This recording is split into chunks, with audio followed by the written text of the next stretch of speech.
So, thank you for reaching out, and thank you for taking the time to give me a little bit more, specific information about this copay cap and just kind of the process and like next steps. And then I know this is going to help so many people, Yeah, and I think there's more steps to help beyond, federally funded healthcare. yeah, great. So the event was called the Inflation Reduction Act Insulin Event, and so the when the prior to the Inflation Reduction Act passing, um, for individuals with diabetes who were enrolled in Medicare, they paid varying amounts of money for insulin, and that one of the panelists yesterday, it was even $1,000 one month for her insulin. And so, this was a huge issue. It impacted their care. There was individuals who were rationing their insulin, meaning that they were giving it, instead of taking 30 units, they might take 10, and Okay. take 10 for 3 days so that the insulin could stretch out. There were other people who weren't taking their insulin, frankly. Some people were making decisions between paying their bills and getting the insulin, right? And literally calling our office and saying, well, Dr. Joseph, if I can only afford it this month, what should I do? Right. And so this was obviously a huge issue for patients across the country who had diabetes, who were managed with insulin and had Medicare insurance. And so, this all went on for a number of years. And a couple of years ago, once the Inflation Reduction Act, the language came out, really start advocating for that. So we did press, including kind of PBS NewsHour, which, marketing communications really helped with that. I actually went over to the studio for that. We did meetings with congressional leaders, Senate leaders, et cetera, talking about the importance of this provision around a price cap. The price cap was for a $35 price cap for insulin medications, which would dramatically reduce the cost for many individuals who have Medicare insurance. And so, after what this event was really celebrating all the advancements since the passage of the Inflation Reduction Act. I was invited because I was the chair of the Clinical Affairs Core Committee for the Endocrine Society. And in that role was responsible for doing much of the advocacy around this important provision in the bill. So that's why I was invited back to the White House to be a part of this event. And so at the event, it was opening welcome by Stephen Benjamin, who's in the Office of Public Engagement for the White House, who just talked about the history and everything individuals were struggling with prior to passage of this and actualization of this $35 price cap. It then went to Neera Tanden, the Director of Domestic Policy Council for the White House, as well as Secretary Javier Becerra. He's the Secretary of the Department of Health and Human Services. So, it's our highest department when we think about health. So he was there and, talked from his lens about the importance of this $35 price cap, and as well as some additional things that I'll get to here in a second. And that was followed by this panel, and I was a part of the panel. Okay. So the panel was moderated by Shakita Brooks LaSure. She's the administrator for the Center for Medicare and Medicaid Services. So that's like the director of Medicare nationally. She moderated the panel. We had 4 patients on the panel as well, and then 2 providers. Myself as an endocrinologist, and then Dr. Max Cooper. He is an emergency medicine doc in Pennsylvania.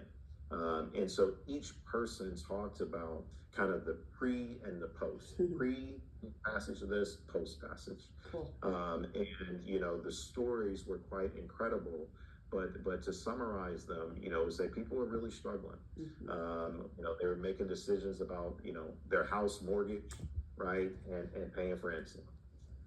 And post that, it's just the relief to not have to have those conversations on a monthly basis for many of those individuals. And then Dr. Brooks talked about the fact that people were coming into the emergency department and not even making it into the ER and passing out. because their blood sugars were just so high. Because they weren't able to get insulin some months. Okay. And his story in some ways was similar to mine because he talked about how he is not seeing that now, right? People are able to afford their medications that have Medicare insurance, which is just such a gigantic leap forward for many individuals. And then I talked about it from the endocrinology lens of I was getting calls at 8, 9, 10 o'clock at night. I'm at the pharmacy. They want $500 for my insulin.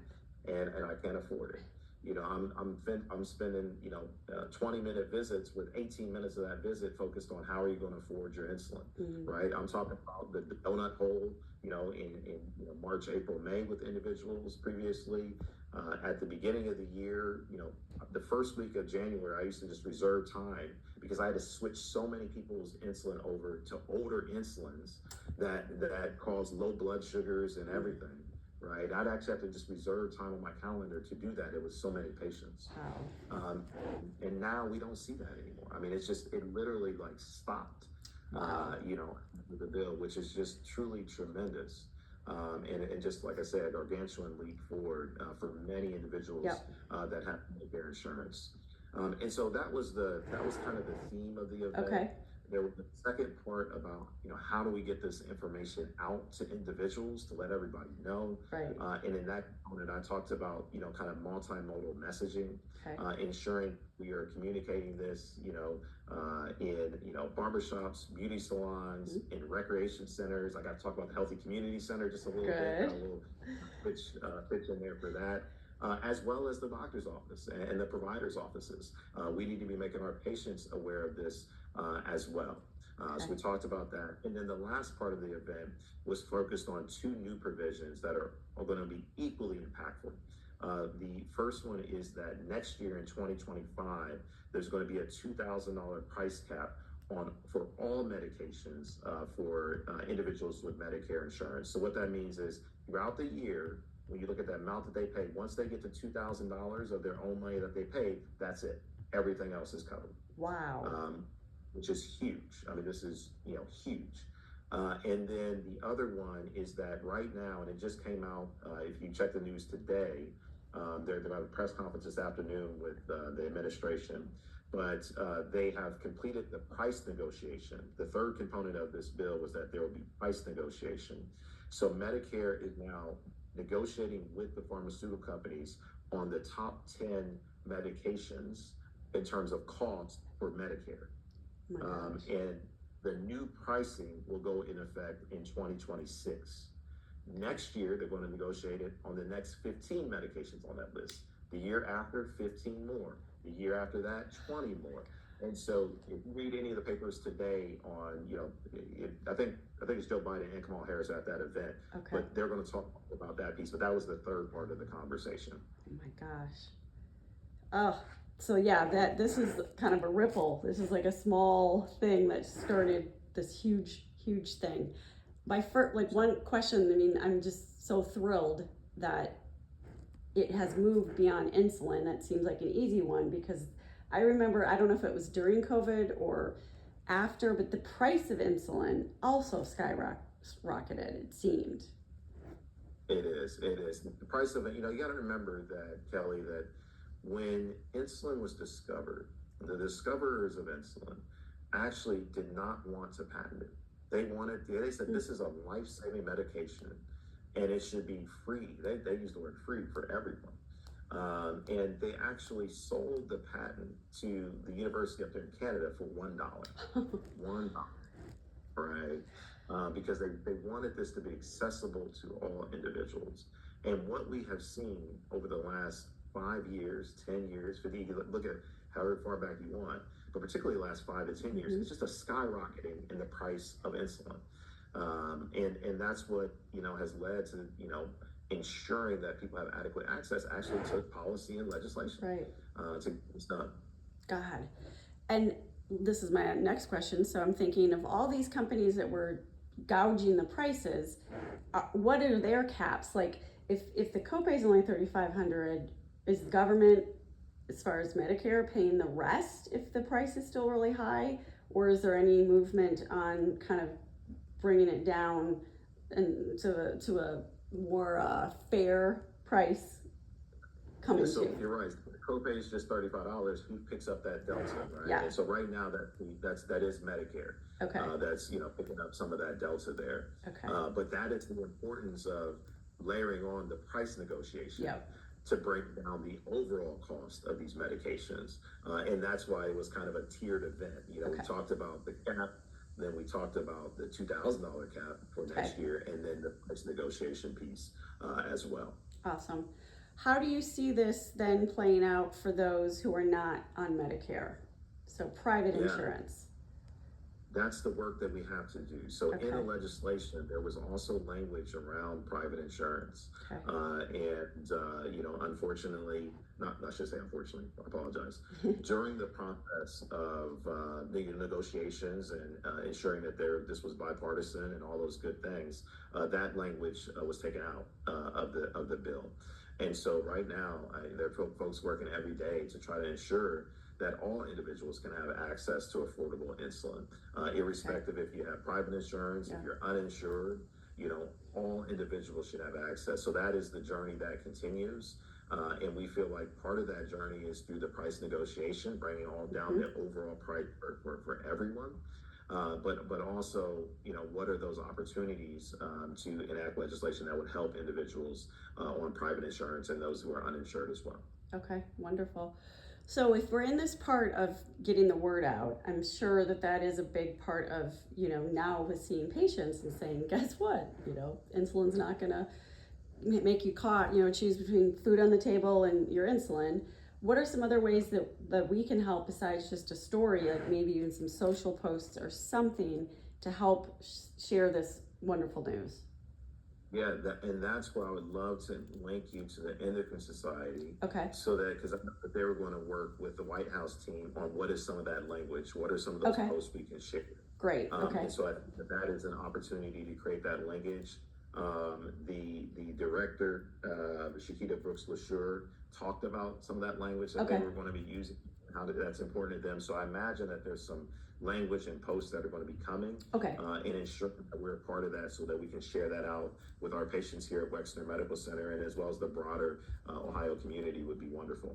That's awesome. Yeah, I've got them now. I was, while you were there at the event, I was checking constantly to see if anyone had posted photos, and you were the first one that I saw. But I'll just keep my eye out on these pages and on these social posts. And I think I was included in a couple of emails with shared photos and things. So hopefully that will come through.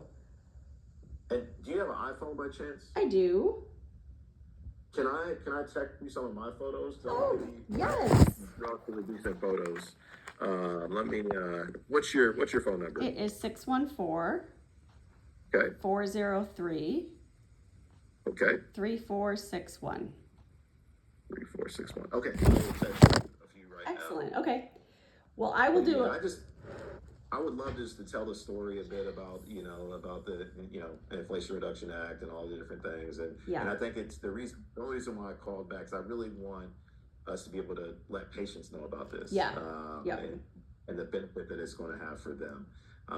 And so that's why I wanted to kind of hop back on the line and see if we can, put something together around that. Oh, absolutely. I will give this a whole new reworking, and I'll send it to you for review. Oh, perfect. Thank you so much. I love working with you. Thank you. I have to get over to the community health center on the east side. I just have a personal thing. My daughter, Molly, is starting the community health program at Ohio State to become a community health worker.